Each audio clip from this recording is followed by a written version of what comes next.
Officially live, James. We're good. Send it through. All right, cool. James, what style today?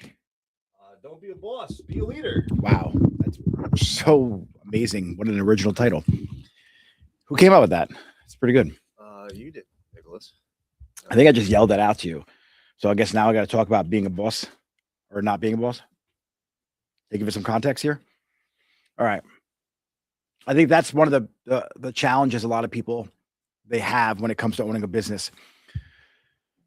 They think they should be a boss when they really should be a leader, or they don't know how to be a boss, or they don't want to be a boss, so they're not even showing up as a leader.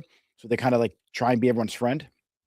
And like none of those paths are going to get you to where you need to go as an owner for any business, not even just salons. Like so it's the boss mentality is done.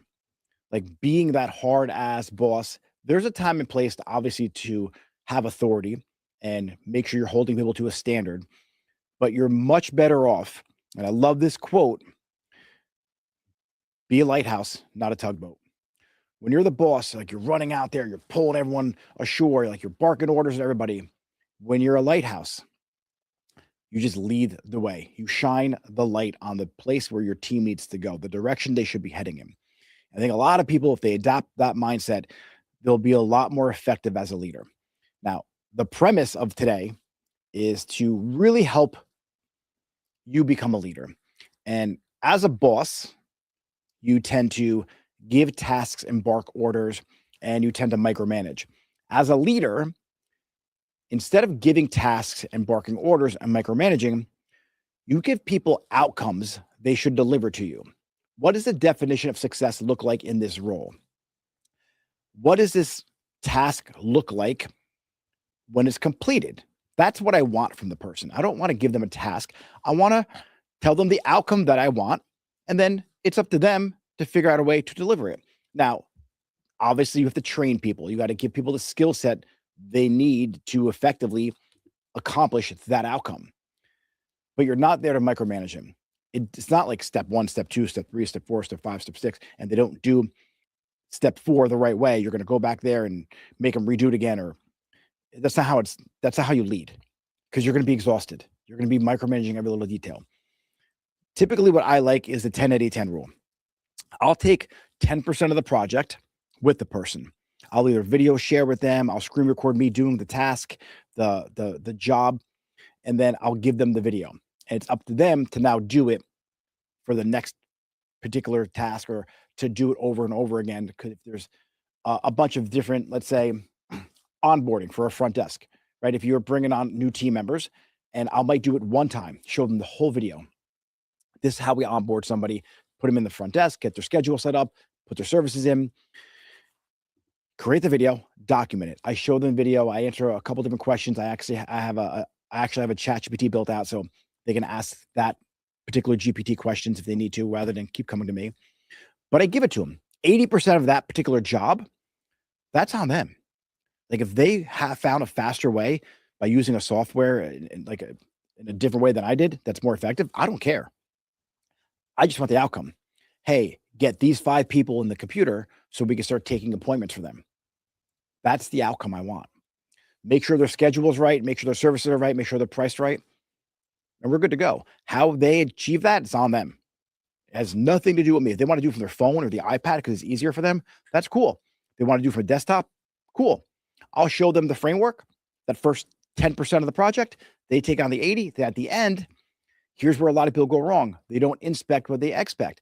You just expected it to be done the right way, and it's the first time they're doing it. And listen, I fall victim to this all the time. James will even tell you, well, I'll just yell like, why the fuck wasn't this done? Because I still need to practice what I preach sometimes.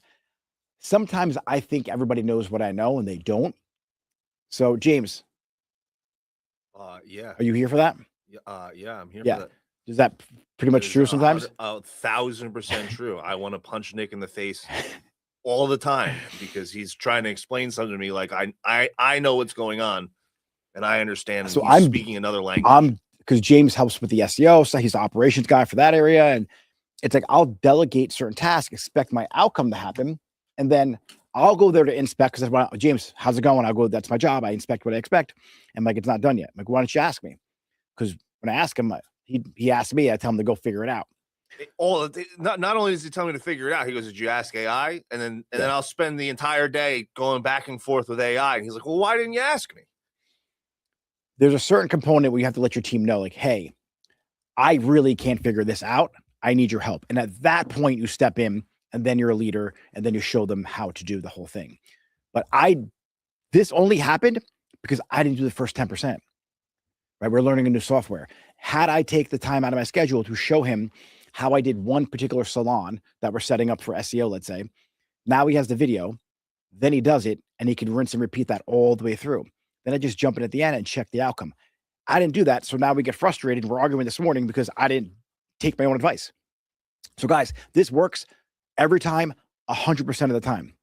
But you need to make sure that you do the first 10%, and then the final 10%, you inspect what you expect. So in a couple of days from now, when they tell you they were done and you don't inspect it, you don't get pissed off to be like, hey, why wasn't this done properly? Why wasn't that done properly? Hey, you missed their phone number. You missed this. Until that final 10%, you don't have to put any input in. Until that is true, then you have to keep checking and keep inspecting what you expect for that final 10%. There's going to come a point, though, where they own the project and it becomes theirs. And you don't really have to do that last 10% with them once they already own that project. But guess what? They're now the lead in that project.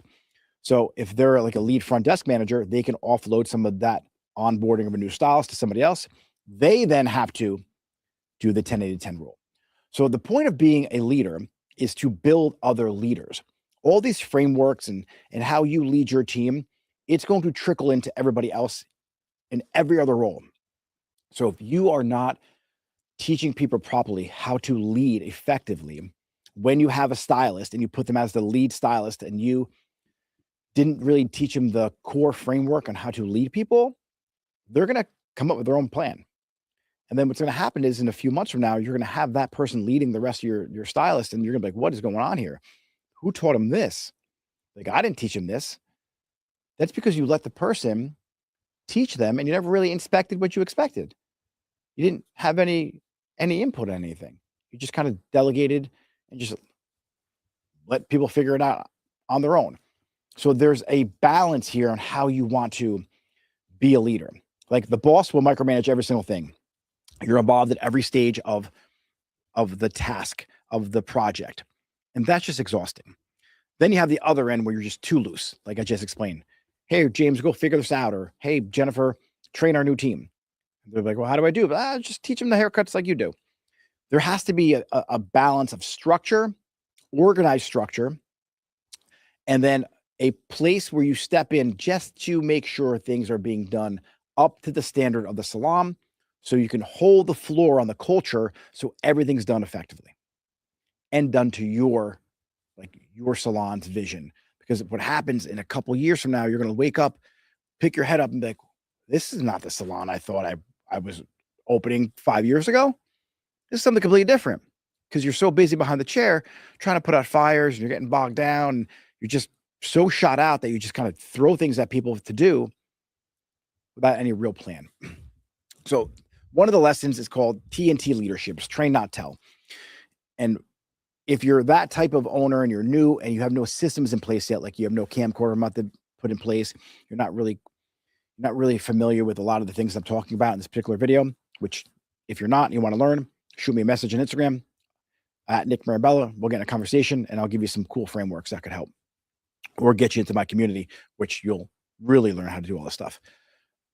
But what I would say is start documenting everything you're doing with either Zoom or Google Meet, voice recording, however you need to do it, so you could pass this on effectively to somebody else.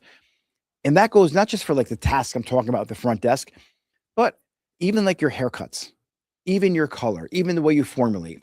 If you could get something, I have it in another room, it's called Plaud, and you put it on your lapel and it just records everything you're saying. And then it runs through AI. And then at the end of the day, you can extract that information. You'll have step-by-step in sequence, a checklist created for you from AI based on how you formulated, based on the instructions you gave somebody. You could even just film yourself doing the service you do better than anybody else. It could be a graduated bob. It could be a pixie. It could be a long haircut. It could be layers.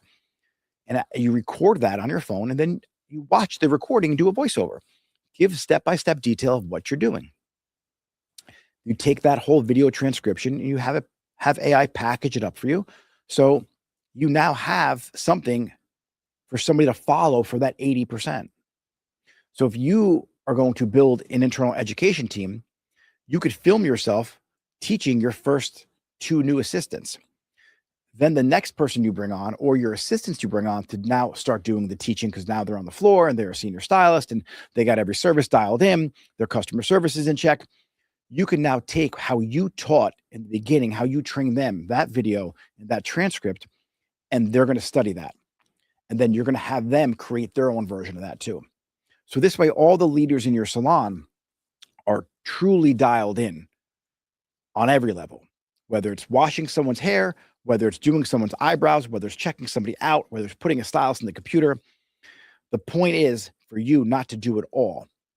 Lead them, teach them the skills, the fundamentals, the core skill set required for every position in your salon, which also gets put in your position agreement. But you want to make sure it's documented somewhere. And if you're doing the task already, why not just film yourself doing it? As simple as opening your salon. Sometimes if you have a tricky lock in your front of your salon, you're going to get that text in the morning, the lock's broken. Had you onboarded properly, told them it's 2 clicks to the left to open the door, you wouldn't be dealing with that. But even in your onboarding section for your front desk, or if you have an opener of the salon who opens up to make sure everything's operational ready, that person then would watch that video of you going to the salon with your phone, doing 2 clicks, letting them know, hey, it's not broken. In the wintertime, it sticks, so do 2 clicks. And then when you pull the door open, make sure you go immediately to the alarm and shut the alarm off. Because sometimes you pull the door open, hit the light, and the person outside asks you a question, and now you get distracted. The alarm's going off, the cops show up. It's a nightmare. I know this in such detail because it's happened to me before. So now it's part of how I onboard a front desk. Because you unlock the door, you go to pull it open, that triggers the sensor for the alarm. Then the person next door asks a question. It takes 10 seconds to answer, and next thing you know, the alarm's going off. So the second they pull that door open, it's immediate. They got to go and shut the alarm off. So these little details, if you include them in how you onboard people, you're never going to have to boss someone around. You're never going to have to be that boss and be like, hey, you did this wrong, because you effectively led them the right way. You gave them everything that they needed to do their job successfully. And then if they have a different way of doing it, but the outcome's still the same way, that's cool. I'm 100% cool with that. I don't care how you do my inventory in my salon. I really don't give a shit. As long as it's done the right way. And what I mean by the right way is, if we need 5 tubes of 5N, we don't have 5 tubes of 5N somewhere on the bottom shelf that you overlooked. You crossed all your T's and dotted all your I's. So if you have a certain way of doing anything in my salon, as long as the outcome is effective and it works, I'm cool with it. So James, Nick, we're going to break in some Q&A. Was right. that enough information on how to be a boss, how to be a leader? No, it was not enough information, Nick. Should I give more? We need another 2 hours. All right, cool. But I feel like a lot of people struggle with this, and I think there's 2 ends of this. Either you don't micromanage enough, or I shouldn't say don't micromanage enough. You don't give enough training and input so someone could effectively get the desired outcome that you want them to, or you micromanage every single task. So there is a balance. There's a dance that you do with how you train your team, so you don't have to be a boss. You could be a leader. All right, and James, guys, you got questions right now? We're going to break into some Q&A. I think to add to that, I think there are a lot of different variables between people as well. Some people are retarded like me and take a while to pick things up. Yeah, I think language is really important. So how you see yourself and the things you say about yourself, you're only going to make them true. So if you say you're retarded, you're going to act retarded. You can't do that. You have to speak highly of yourself. The conversations you have with yourself, like the dumb things that you say, like, oh, I'm so stupid. Like, oh, I always, just the luck. What the fuck did it call it? Parkinson's law? I don't know. It's like, oh, just my luck. When you say just your luck should be amazing luck. Oh, it figures. It always happens to me. No, good should always happen to you. Watch the language that you're saying because it's going to manifest. 100%. If you keep saying you're stupid or you're dumb, like, I'm not good at this, I'm not good at technology. I love hearing that.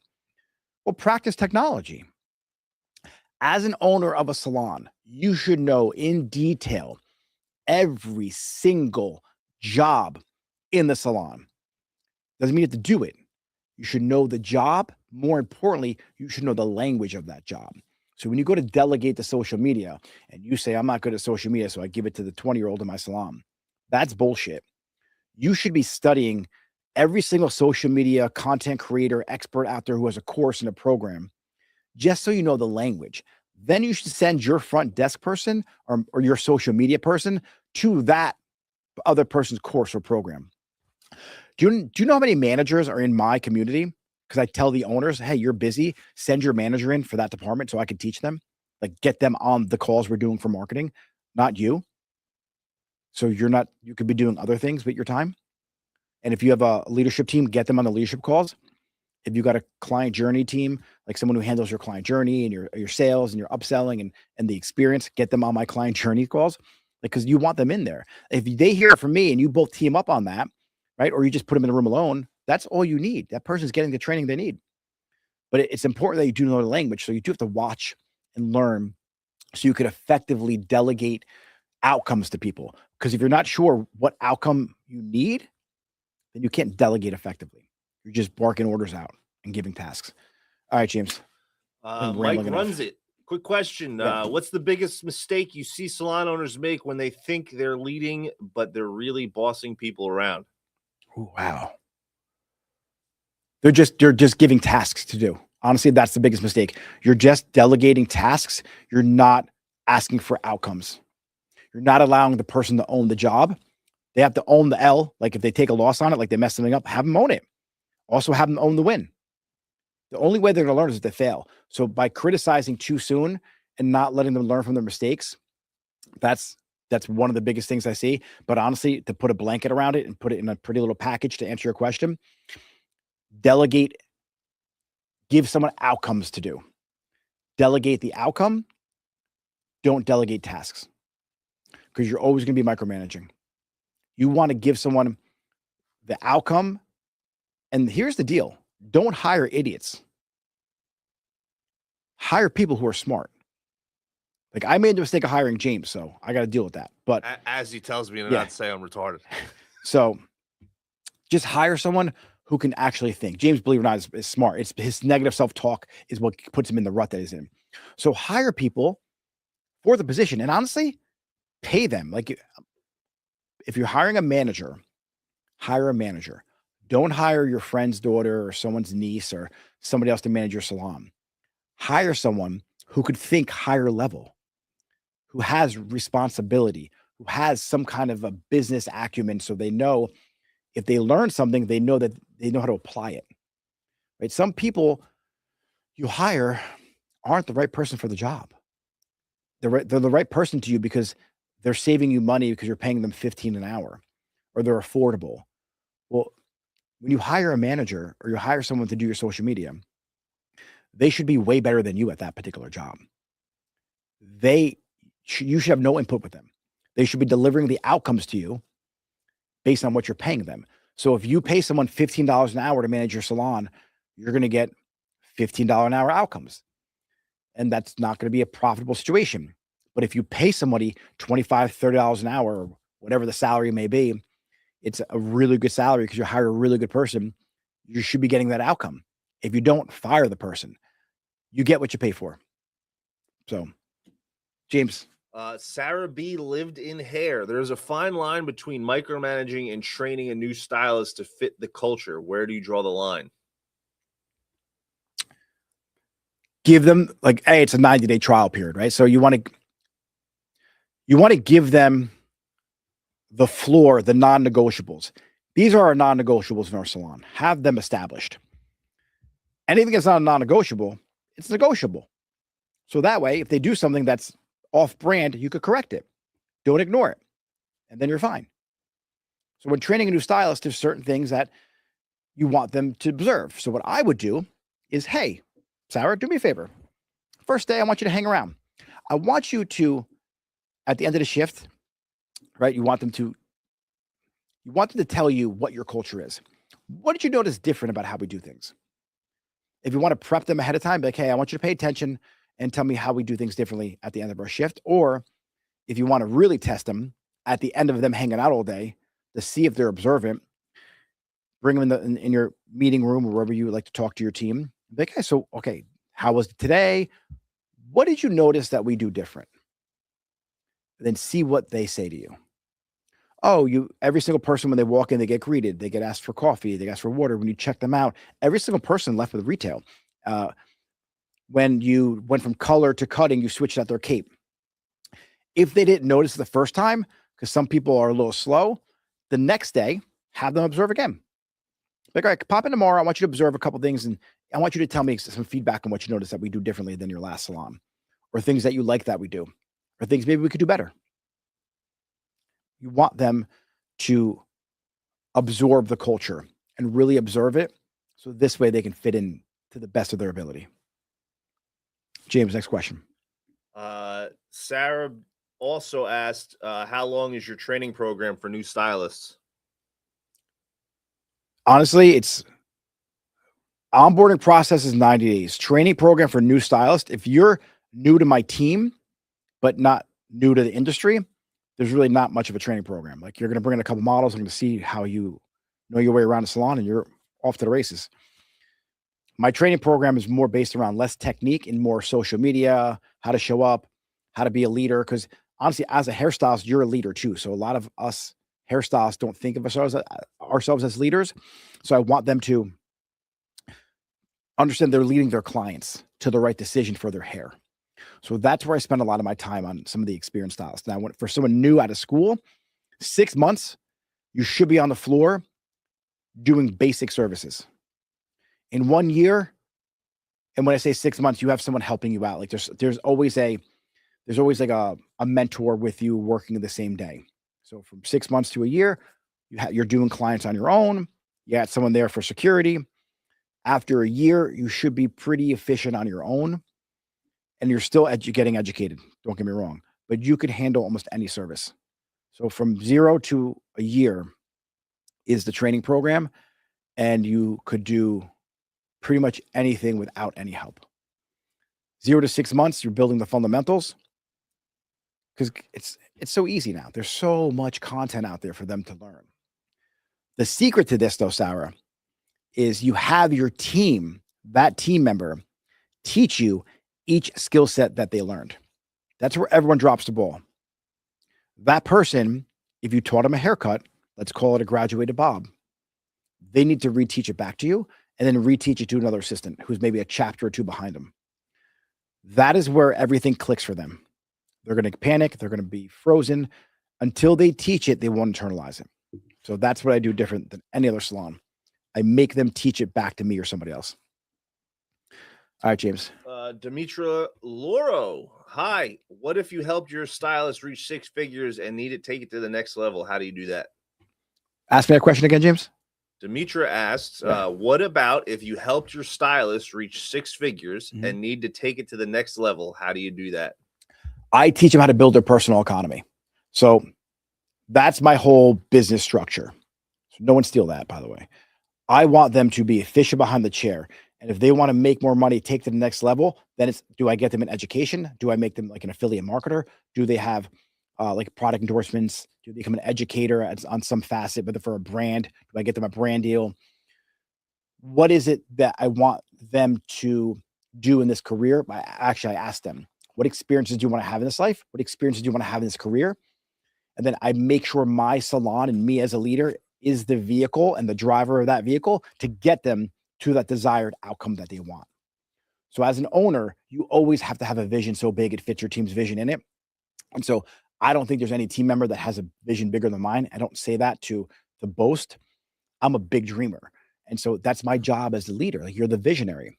That's why 90% of your time should be in maker time, not manager time. Owners, you should be daydreaming. You should be thinking about how big you can make the salon, because the last thing you want is for your stylist to outgrow you. So you grow a 6-figure stylist. All right, you have to ask yourself, what's next?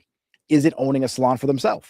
Is it, is it maybe becoming a brand ambassador for a brand? Is it being an educator? Is it creating a digital product that you could help them market? Is it being a leader in your salon?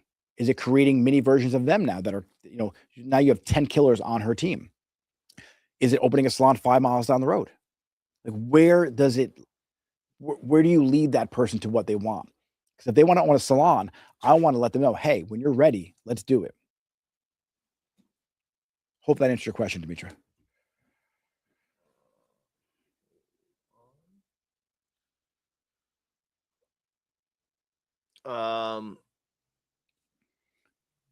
You guys, it's Real Vanessa. right, How all right, do you cool. lead someone who's been in the industry longer than you? I have stylists with 20 years experience, and I've only been an owner for 3.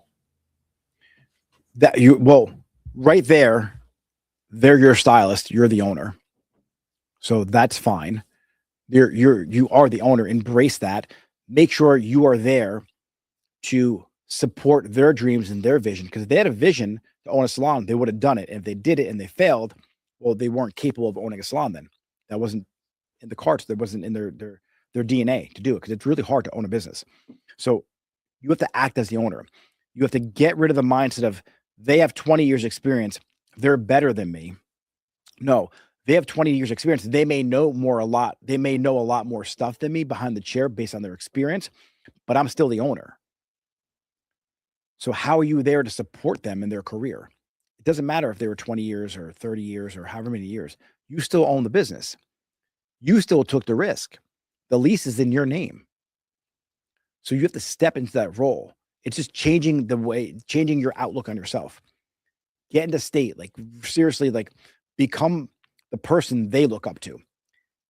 Number of years in experience has nothing to do with it. Now, when it comes to technical skills, like they might be able to outfoil you or do certain services better than you because they just have more experience in that particular area of technical skills. But as an owner, you're the owner. That's it. You got to own it. Like own the role. So if you want to get the book called The 5 Levels of Leadership, then you can establish what level you're on with each one of those team members. And you want to get to level 5, obviously, as quick as possible. But if you're on a level 4, you're good. That's going to be the most important thing is you understand where you stand with each person and don't try and outshine them. Like don't pull the I'm an owner card. Like learn how to lead effectively. I would honestly love to get you in the program if that's your situation because you would crush it.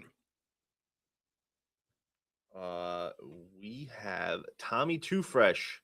Is there a difference between leading a booth rental salon versus a commission salon? Like, does the leadership style have to change? Honestly, this could be like, this is my answer.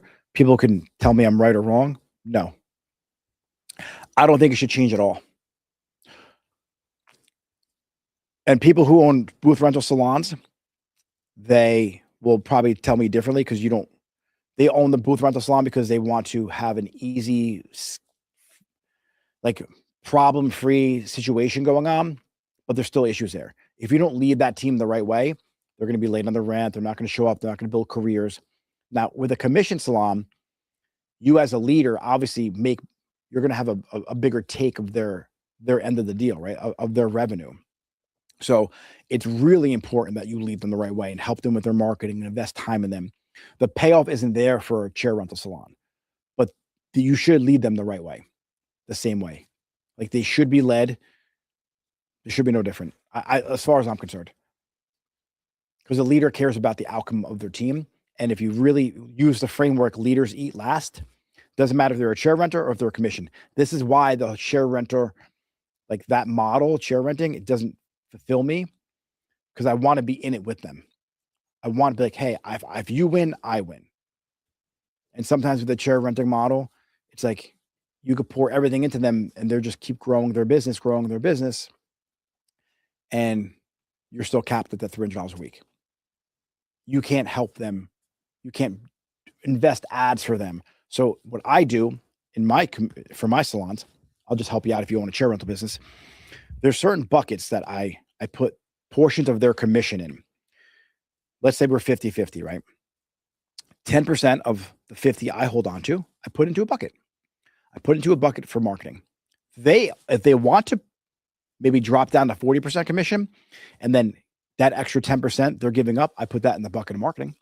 So we can do that. We can take their numbers for, like, let's say for the last month, last 60 days, take a look at their average. And then moving forward, we're going to figure out what the percentage would be to invest $50 a day in ads. Then that goes in their bucket. We run that for 3 months. I would do the same thing for chair renting. So I would be like, hey, Steve, your chair rent is $300 a week. If you want me to advertise for you with our salon's marketing system, it's going to be, you could pay $350 a week or $400 a week, and we'll invest $100 a week into advertising or $50 a week into advertising, and you put that in that bucket. So how you lead them and how you develop stylists or barbers is the same. It's just done a little differently, whether they're paying for that with the chair rental and you're raising the chair rent. And then once they get busy, you drop the chair rent back down to 300 because now they're busy. Now, when it comes to a commission salon, the reason why I do a sliding scale is for that same reason. Now, let's say they wanted to give me that 10%. So then what I do is I advertise their 10% and my 10%, and then they're busy. They take their 10% back. And then I bump them up to maybe 60%. So that 10% is gone now. Now they're marketing themselves fully. And then the difference is education. I'm now pouring some money in the education for them. That's why I do the rev share model. It's independent. It's, I think, the most effective way to grow stylists today. And I was probably way ahead of my time when I started with my rev share model. But I think more and more people are going to see that this is the way you should run a salon. James. The Style Studio, I need your help. Thank you for this live. Cool. Yeah. DM me on Instagram. I'd love to help. The blondes have more fun, KT. My question is about team meetings. Mine are so awkward. Nobody talks. How do you run meetings where people actually engage and feel safe to speak up? Love this question. The most effective way to run team meetings is to give each person the floor. So I got 5 people in my team meeting. Person A, call her Jennifer. Jennifer, what was your, and it depends on the cadence you go to. So if you do weekly meetings, monthly meetings, quarterly, however you want to do your teams, they should be at a bare minimum every single month. So when I start a meeting, I go around the room. Jennifer, what's one win from last month? Bree, what's one win from last month? Jennifer, 2, what's win from last month? James, what's win from, I go around the whole room. I want to know what their wins are first. Then we go through challenges. What challenges are you dealing with? Cool, I answer the challenge. And I make them participate. So I ask for a win. That way you start off on a good foot. And then as I go around the room, I get their challenges. Now you can't come to a meeting with a challenge or a problem without a solution. So great. Marie, what's the problem? Oh, I got a problem with the front desk. I'm like, all right, what'd you do to fix it last week or last month? Oh, I pulled her aside. We fixed my booking software so people can't book online without a consultation. Awesome. I want them to know what problems they had over the last week or month or whatever the cadence is for your meeting. Then I want them to tell the whole group what their solution was. I call this the 5 pillars of an effective meeting. It's in my community. I think it's the best way to run a meeting. So you're not up there by yourself looking at everybody awkward. Like, all right, guys, you're still coming in late. No one's selling retail. You guys still look like shit because you dress like you're going to a gym or to your friend's house in your pajamas. Like, it's just boring. So you don't want to do that. You want to give them an opportunity because it's a team meeting. Your one-on-ones, that's where you do any kind of criticizing or correcting. Team meetings are really meant for wins, group correcting. So it's like OKRs, objective and key results for the whole entire team, the unit. And then we want to end it on a good note too. So what are they going to do differently for, next, let's say for the next month, how like they want 10 reviews with their name mentioned in it. What are you going to do differently? Well, I'm going to do X, Y, and Z differently to get those 10 reviews. And then I want to be more efficient in my corrective color. So what are you going to do? I'm going to sign up for Blonde Chronicles and learn how to color hair better. And so next month, I'm going to be more efficient. So at the next meeting, she then could report back on how she's doing in her progress. Then you end the meeting on a positive note. Someone's getting married, someone's birthday, there's going to be a team event going on, someone just had a kid, whatever the positive news is for the whole group, you drop that in at the end. Everyone feels good. So if there's any drama that got, ironed out during that team meeting, you're leaving off on a good foot. That help? We have Sarah lived in hair again. How do you deal with people putting in 2-week notice? I appreciate your 2 weeks. Thank you so much. Just to give you a head start in your next salon, you can leave today. That's all. I appreciate your 2 weeks. I don't need you to I don't need you talking to people about you're leaving a salon and the whispers that happen in the back room and you getting more clients. Listen, I love my team. If they leave, that's cool. I let one girl stay for 2 weeks.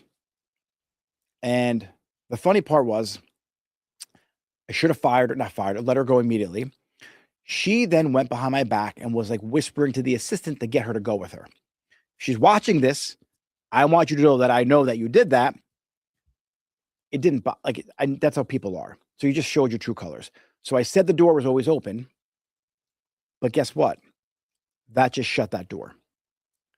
So what I like to do is just say, hey, I appreciate you telling me. I think you're amazing. It's going to be a great opportunity for you. Today's your last day. See you later. Because it just makes everything easier. Now it's going to be more work. You got to call their clients, move them around, handle all that bullshit. But yeah, just get them out of there as fast as possible. Now, with that said, too, if you want to have like the exit meeting, like what brought on the decision, what could we do different? Like have that conversation with them right then and there. So you could fix the problem if it's a problem. If it happens all the time, like you keep getting people giving you 2 weeks, that's a you problem. Right? That's not a them problem. You got to fix something, what's going on in your salon. And if it's the same issue happening over and over again, I just dealt with this in one of my salons. We got to fix the issue. So as a leader, you got to figure out a way to fix the issue, and then you got to do it. Hair by Lisa J. Will. How do you recommend advertising for one specific stylist in a commission salon? You weren't on the community. I just taught a class on this. Meta ads or Google ads for that. Like, here's how you advertise for a commission stylist, just one of your salon. You want to create a landing page on your website for that stylist, their name, their info, just their work, before and after pictures, a link to their Instagram, all that information, their hours, pricing. Then you're going to take out a Google ad, search campaign for best hairstylists in XYZ town. Direct that ad to that page. Now you're done. Keep it like a small budget. You're going to create a retargeting campaign on Meta. So now anyone who came from Google looking for the best hairstylist now will get retargeted on Instagram to her amazing work. This person is responsible for giving me 15 pieces of content. I want an array of pictures. I want an array of reels. I want some content to showcase her skill set and her personality. So she has to speak on camera.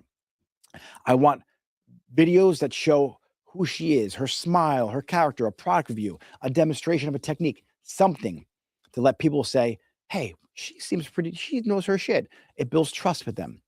Then that's what I run in a ad set with one campaign, one ad set, 15 creatives in it. I push that out through Meta as a retargeting campaign only based on people who visit off that Google search for that stylist. That would be the lowest cost per acquisition for those clients that you get for that person. In addition to that, I would run an open campaign on Meta, a separate campaign with a different audience. So that way I can get more visibility on Facebook and Instagram as well. I would fund that campaign, obviously myself first, but as I build her up, I would backfill and refund the campaign with her new clientele that's coming in with the profit I'm making from that. This way I regain that money that I invested in her in the initial kickoff of that particular ad. And that way you're not like just spinning your wheels. That's what I would do. That's exactly what I do. That's what I teach in my community. I teach that at a little higher level than I just broke down right now, but that should get you pretty much set up the right way. We got Big Dreams, Small Town. Nick, do you think salon owners should hire for skill or hire for attitude and train the skill? I go back on forth on this consistently. All right. Love this question. When you're hiring someone, you either hire for character and hunger. That's it. If they're hungry, they'll get the haircut down eventually. They'll get the color skills down. If they have character, they're going to mesh with your culture. If their character aligns with your core values, it's a home run. Even when you just hire on skill and overlook their personality, you're not going to enjoy going to work every day. It's that simple. So those are the two things you want to look for: hunger and character. And you, as an owner, should have really good skill to teach them that skill. Paula K writes a question similar. Genuine question. When you interview someone, how can you tell if they're going to be a team player or a problem? I feel like everyone says the right things in interviews. Oh, love this question. When you hire someone, I have a pretty robust interview process. It's called the Core Values Identifier. I have it in my masterclass bundle. You can get it there. I'm going to give you the quick little 30,000 foot view of what it looks like. I go through their core values. They get a sheet. They cross off their core values. They put it down. I narrow down their top 3. Once I establish what their core values are, if it aligns with my salons, we're good to go. If they pick honesty, my salons is integrity, it's the same shit. It's cool. We match. Then what I do is I like to ask them, name 3 experiences you want to have in life, not just as a career, in life. Then I'm getting a little deeper in like who they are as a person. Then I ask them, name 3 people you admire and why. Then I figure out who they admire and I figure out why. Then they go on a 30-day, 60-day, 90-day process. There's obviously more involved in how I interview people, but that is it in a nutshell. And you will find out a lot about a person based on who they admire and why. And then I give them some, like, also in that program, I give them test scenarios. Take me through a time that you were really challenged in your last salon or last workplace, and I get a chance to really feel them, how they handle situations. So if your client's running a half hour behind and you can't do her hair, is it cool if we were to give your client to Vanessa instead, so your client gets service for that day? If they're like, no, that's my client, you kind of know who they are. They're like, oh my God, yes, I would give them the formula. I would help them out. I would, no problem. Like, give them scenarios to kind of test them out. Hey, it's Melanie. Can you talk about leading with empathy without letting people walk all over you? I feel like every time I'm understanding, they take advantage. Yeah, you could lead with empathy. I know exactly how you feel. Like, hey, Vanessa, like, I totally get it. Like, I really understand. Like, I was in my career, I was there too. But that can't happen here ever again. Like, I get it. I have kids. I run behind at home. It's stressful. So you just have to leave earlier. You got to plan the night before, or we got to move your hours. You got to start at 10 instead of 9. That's all. Give them a solution. But there's something I teach called the 5 leadership languages. It's not what you say, it's how you say it. So if you're really empathetic, you can kind of feel how that person gives and receives information. That way you could communicate on their level so it's received. And you would just want to make sure you have your non-negotiables. So you could be empathetic to somebody, like, hey, I get it. Life is hard. But when you show up here high, you can't work here anymore. I get it. You lost a parent. Totally understand. There's no reason to become a raging alcoholic and come in drunk for your client. Like, this is shit that I experienced in owning salons. It's fucking devastating when you lose somebody in your life. But I can't let it affect my salon. So tell the person, hey, take 2 weeks. I get it. Like, be empathetic. Like, we're human beings here. But don't forget, if someone's going to sabotage your culture, what about the 15 people who are working for you? And what about the reputation they're trying to uphold for the salon? So you got to make sure you stick to your non-negotiables and you hold your floor and hold that standard, and nothing can go below that. That's why being an owner is hard, because these situations happen and you have to have these conversations with people. Hair Love Tasha, how do you deal with stylists who are amazing with clients and get unbelievable reviews, but are terrible with the rest of the team? Like, clients love her, but the staff can't stand her. I think it's a little too late, because you let things go. You let things go this far without it being addressed. So I'm teaching this actually on Monday. When you ignore behavior, they can do what they want. Like, you just ignore it, so they think it's okay. When you correct behavior, they know they can't do that. And then if it keeps on happening and you keep on correcting it, then something needs to take place that they may not be part of the team anymore. When you encourage behavior, then you let them know, hey, listen, this is awesome. I love this. We need more of this. So when they help out the team, encourage it. When they do something that is not really going to be copacetic with the team and align the culture and align the team so everyone works together, then you have to correct it. Don't sit here and ignore something. Like if they got smart with one of the team members and they said something that was out of line, you got to correct it immediately. Because then they said that, they're like, oh, cool, I can say what I want now around here. Has to be corrected. And self-correct with the team. Tell the team to let them know, oh, I'm sorry, Jen, you don't fucking talk to me like that. I may be the assistant here, but how you speak to me is on the same level as everybody else. So tell your team to stop being little bitches and correct her as well. So sometimes 4 or 5 team members need to get her in a room and be like, hey, listen, we love you. We think you're great, but how you speak to us, not going to happen anymore. So that's going to fucking end today. And granted, I'm from the Northeast. That's how we handle shit, but stop being little bitches and then correct her. Maybe that's the answer you needed. Hopefully that helped. There's no divas in this. I hate that in a salon. Like when you get that one person who's like, clients love them, but they're just horrible to the team. Like you got to get your team to stand up for themselves. Believe me, things will change. Sarah B is back. She said, how do you deal with complaints with services with newer stylists or if a client is unhappy? Love this question. Hey, you got to get feedback, right? So you want to know what happened. Take me through the service, Jen. Like, let me know what happened. All right, cool. Did she do this? How was your consultation? Then I do the same thing with my stylist. Hey, take me through the consultation. What happened? What'd she ask for? Because some clients are crazy. They like the bitch. Then you know what I do? I make sure that newer stylist is there with me when I correct it. Hey, Jen, let's start from scratch again. Take me through the consultation you had with Vanessa here, and then show me the pictures. All right, cool. All right, love this. Vanessa, was this the picture she showed you? No. Oh, show me the picture that you showed her, please. No, I get it. No, I want to see the picture you showed her, so I need to know how we got here with your hair. And then a lot of times they show you the picture, and I'm like, well, this is kind of what you have right now.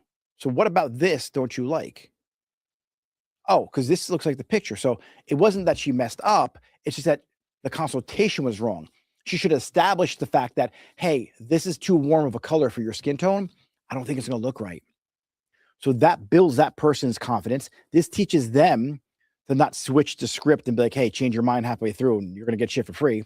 Like I teach you how to treat my team.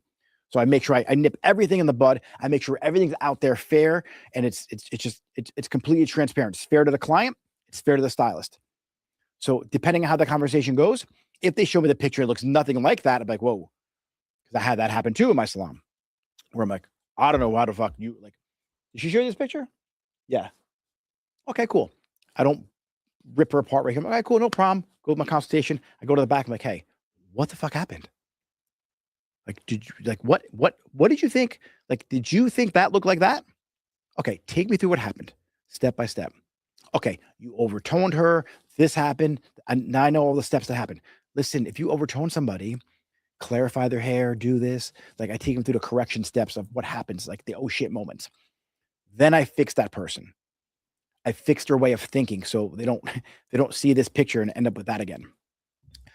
So that's what I do.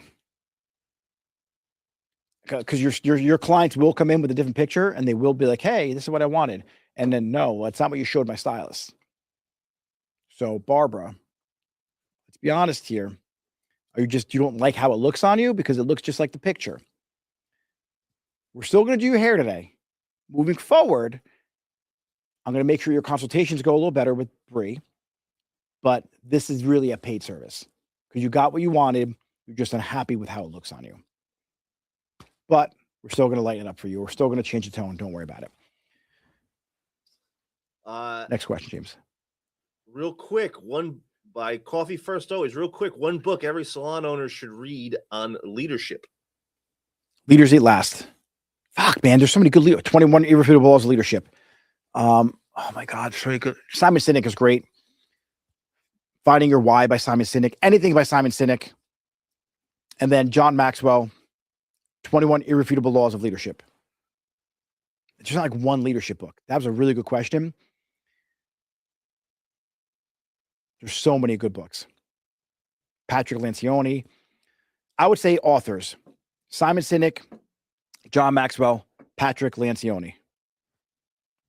Just read all the stuff those guys put out. And the book by Patrick is called The 5 Dysfunctions of a Team. That's a good one to read for a salon. I have a lesson on that too. But all right, James, we're going to wrap up. Maybe a couple more questions. You guys have any more? Yeah, I have one more, and you're going to like this one, I think, because you're pretty dialed in this aspect of your life. Barber King Dez. What's your morning routine look like, Nick? I feel like how you start your day sets the tone and how you lead that day. All right. What's more important than your morning routine is your evening routine. So are you set up for success the night before? If you go to the gym, are your gym clothes in the gym bag with the sneakers ready to go on like where you need them so you can walk out the door and get to the gym? Did you already look at your calendar? Did you look at your book for the next day to make sure there's no mistakes in your calendar so when you get to the salon, you're in chaos? So I the whole night before, the last hour of my night is dedicated towards making sure tomorrow is set up for success. Water in the coffee pot is like, do I have my room temperature water set up ready to go so I can chug it when I wake up? Now, I have 2 young kids. So shit happens in the middle of the night. Sometimes I get no sleep. Sometimes it's crazy in my house. So the more I can really prep for the next day, the more effective my mornings are. Mornings, I typically like to wake up. Like I said, if I get sleep, because my son's been sick, 4:00 in the morning is my ideal time, 4 to 5. I like to wake up. I read my affirmations on my phone, my goals, set my day with intention. I take another look at my calendar just to kind of prep my day, read 10 pages of a book, or I listen to 10 minutes of an audiobook. Then I hop in my car, go to the gym, or work out in my basement. Get to the gym. I tame the body. I exhaust the body to tame the mind. If I don't work out, I'm a frigging beast throughout the day. I need to work out because I'm very high energy and it helps my mind focus. So I get that out of the way. I come home, dance around my kids, have some fun. I try and help my wife, but then she yells at me to get out of her way. So then I play with my kids, make more of a mess for her to clean up later after I leave for work, do my shower. I typically like to work out fasted. I take a series of different peptides and also vitamins and supplements the night before and also the morning of. And then I get to work, throw some headphones on with some cool beats and just go at it. I like to spend the first 3 hours every single day with focused work. So no distractions. And if I'm working on a project, like I'm going to be writing a book, my first 4 or 5 hours is writing the book. If I'm building a new website, like I'm just building the website the first 4 or 5 hours. I skip the gym for later on in the day.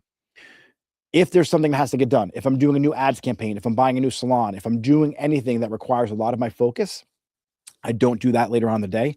I do it first thing in the morning because I'm my sharpest and there's no distractions. I may get up at 3:00 in the morning to do that. And so that's my morning routine. All right, guys. So like you might see me like I'll shoot content here. Like I'll film like a story sometimes. Like I'll do the timestamp at 3:30, 4:00 in the morning because no one's going to interrupt me in my salon. Like I've redid my back room at like 4:00 in the morning before, 3:00 in the morning. The shit that needs to get done, I try and get it done first. Working out is crucial. It's important to me. It's important to obviously my mental health.